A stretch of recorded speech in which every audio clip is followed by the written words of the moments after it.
Hey guys, so I'm going to go over what it took for me to replace this old headliner, which had a few little holes in it. Not many, just one on each side of the car.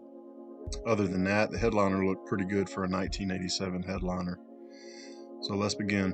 Here's the headliner that I pulled from the junkyard. It's the same color. It came out of a similar model wagon. It does have the framing pieces with the little heat shrunk ends. It's like a aluminum bar.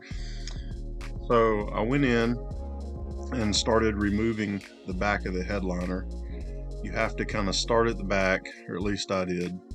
I used a little plastic trim tool and I slowly started removing it off of the metal lip in which it's held in by. You have to remove a few things such as the lights, mirrors, visors, handles, and other things first. So make sure you get all your accessories off first. Once they're off and out of the way, if you need to replace any broke or cracked parts, it'd be a great time to do it. It'd be a good idea to put everything in one little location. Put everything in a bag because it's easy to lose the small screws. Remove the headliner, pull down the bracing. You have to work it kind of back and forth one side at a time. And as the headliner drops, it'll become easier to get out. Watch out, there are some sharp edges and you can cut yourself.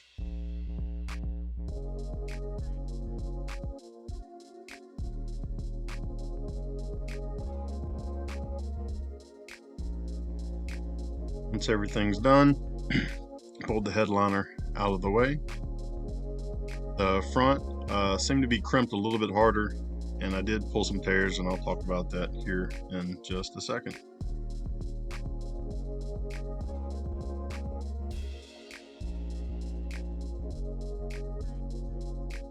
All right, so the old headliner's out. When it was coming out, I had to rip the edges. Whenever I took this headliner out of the car in a junkyard, luckily nothing ripped and everything was good. On my headliner that came out of this one, the edges ripped. So the headliner has it's like an aluminum bar or a steel bar with plastic edges, and it kind of sits down in these pockets up top. It spans the roof. It bows because it's a little bit wider, so it arcs and holds the headliner up. But the edge that has the black seam, it actually tucks in right here. It's almost as if they tucked it in, and once the headliner was in, they smashed it and pressed the metal so that it pinched it, because it don't easily just come out. I may have to open up all this channel with a little like a little trim tool or something, tuck it under, and then gently push on the headliner to reapply it. The roof, the factory deadener, looks great for being 36 years old. It's drooping a little bit. I have some mortise in the house that I used to use in car audio. It's just some panel deadener. All of the like panel bond or whatever is come loose, so I'm not sure. I might just leave that like it is. It does rattle a little bit, but it's not the end of the world. I used all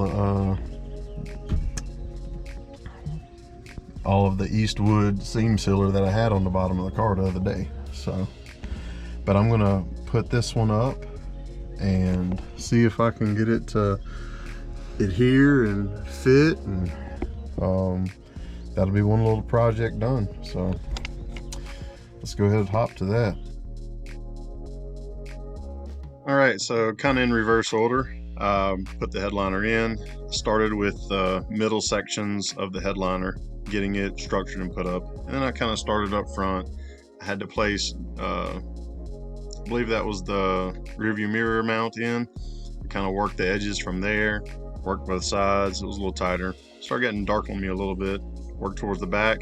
Whenever you're putting the replacement headliner in, just keep in mind if you're using a headliner from the 80s that this is very old material and you are pulling it and stretching it over sharp edges, it can tear. So be gentle with it. It may be beneficial to put a headliner in when it's warmer outside rather than cold. That way the headliner is more pliable. Once you get everything tucked up, everything should fit nice and good. Thanks for watching.